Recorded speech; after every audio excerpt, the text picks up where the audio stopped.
12th week nomination గురించి మాట్లాడుకుందాం. చాలా చాలా ఇంట్రెస్టింగ్‌గా ఉంది. ఫస్ట్ అయితే సీక్రెట్ నామినేషన్ జరిగింది. తర్వాత డైరెక్ట్ నామినేషన్ చేశారనమాట.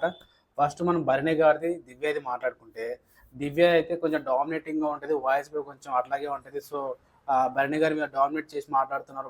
బాగా డామినేట్ చేసి మాట్లాడుతున్నారని చెప్పి నాగబాబు గారు కూడా చెప్పారు. ఒకప్పుడు ఉన్న అగ్రెసివ్‌నెస్ అయితే ఇప్పుడు లేదు, తగ్గిపోయిందని చెప్పడం ద్వారా ఫ్యామిలీ వీక్ తర్వాత భరణి గారిలో కూడా చేంజెస్ వచ్చినాయి. భరణి గారు అయితే దివ్య నామినేట్ చేయడం జరిగింది.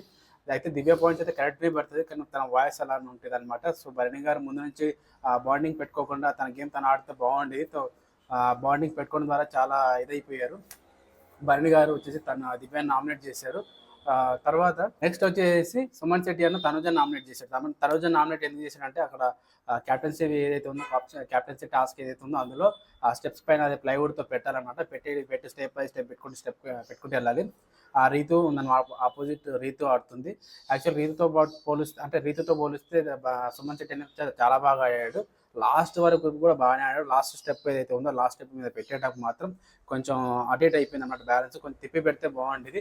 తిప్పి పెట్టకుండా ఈలోపు తనుజ వెళ్ళిపో అని చెప్పేసి కంగారు పెట్టడం ద్వారా ఆ పైకి వచ్చి ఆ జెండా పట్టుకున్నాడు. యాక్చువల్గా ఇక్కడ సుమన్ శెట్టి అన్న కూడా తప్పు ఉంది. ఆయన ఎవరో చెప్పారు అని చెప్పేసి ఈయన పరిగెత్తకూడదు. ఈయన టాస్క్ని కంప్లీట్ చేశాడా, పూర్తి చేశాడా అని చెప్పేసి ఈయన కూడా ఆలోచిస్తే బాగుండేది.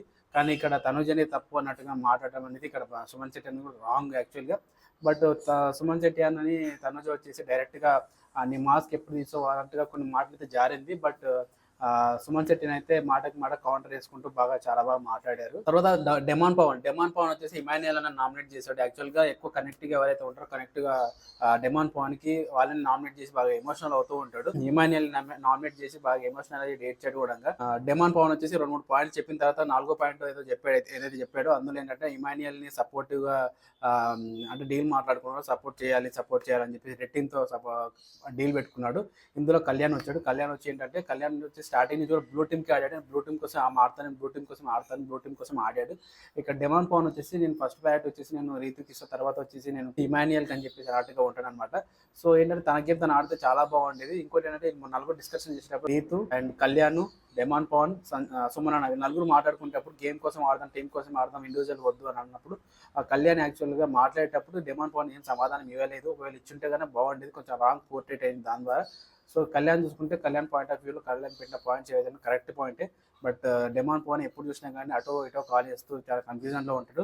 4th వీక్ క్యాప్టెన్సీ టాస్క్లో కూడా నేను ఫస్ట్ బ్యాట్ వచ్చేసి నేను రీతికి ఇస్తాను, సెకండ్ నేను నీకు ఇస్తాను అని కళ్యాణ్ చెప్పడం జరిగింది.